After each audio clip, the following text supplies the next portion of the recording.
I do my own manicures at home, so here's everything you need to know so you can do it too. While I do love getting my press-ons from Sally's or TJ Maxx, I found this Beetles kit on Amazon. I bought it. It has literally almost everything that you need, and when I say almost, I'll let you know what extra items I included. Starting with this cuticle softener that I got at Sally's, it's literally less than $5. What a cuticle softener does is it basically breaks down dead skin and dissolves that like really thin, almost invisible layer of keratin that sticks to your nail plate. This just makes it easier to gently push it back and you're not dealing with dry cuticles. I am using the cuticle tool that comes in the Beetles kit to gently push back my cuticle. This is a double-ended tool, so on one end you can use to push back the cuticle like I'm doing now, and then the other end you use it to scrape. I do have a separate tool for this that I prefer. I just like the shape of it better, so I went ahead and used that to just gently remove any of the dead skin on my cuticle. Next, and a very important step if you do not want your press-ons to be popping off, is to gently buff the surface of the nail.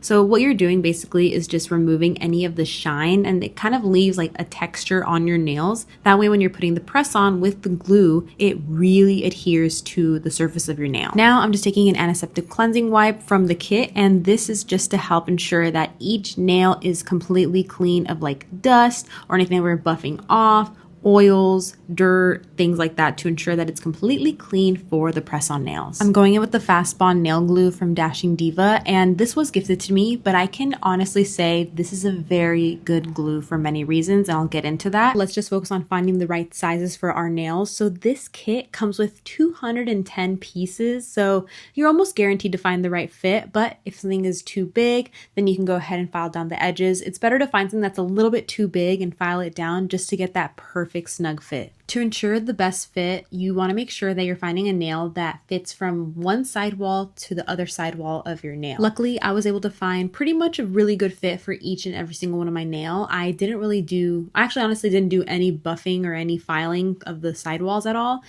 Just a little bit of the tip just to ensure that it was nice and rounded, but I got them, lined them all up in the order that I'm going to be applying so I don't get confused or nothing gets lost. I went ahead and applied that antiseptic cleansing wipe again over all of the nails just to make sure that I am 100% clean bare nails. Moving on to applying the press-on nails, I'm going to take that glue. I put more glue closer to the base of the nail because we're going to be applying in a specific way. You'll see in a second. I also take a very thin layer and I put that on my natural nail. This just ensures that everything is going to adhere and stay for a long time. So you're going to take your press-on nails, and I'm applying it at a 45-degree angle and then gently pressing that against my natural nail. This just pushes that little pool of nail glue that we saw at the base of the nail earlier when I was applying it, and just pushes it gently against the entire nail, ensuring that it adheres and that there's no air bubbles. I'll be honest, I did get a little bit of an air bubble on that first one with the thumb, but the rest of them worked out fine, honestly, with that same application, that same technique of doing it at a 45-degree angle and just gently pressing it forward.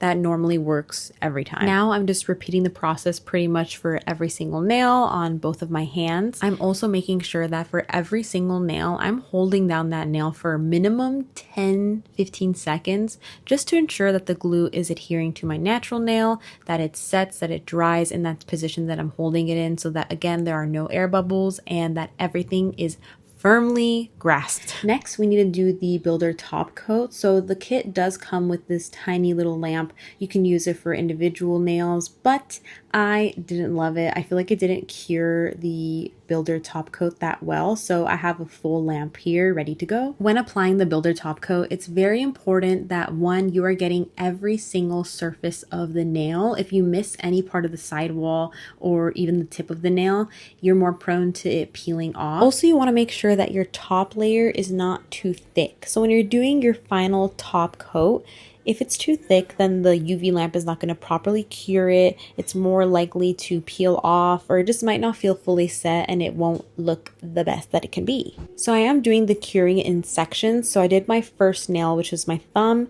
I cured that for 90 seconds, and then I went ahead and did the next two nails, cured that for 90 seconds, and then finally the last two nails, top layer, cure it for 90 seconds. You could just paint them all and then cure them at the same time.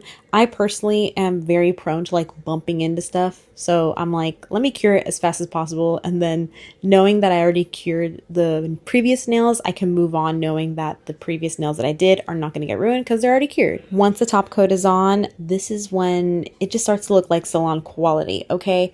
The kit also includes a cuticle oil, so I went ahead and applied that once I did my final cure, and here is the final result. If you have any questions, let me know in the comments. Thank you guys so much for watching.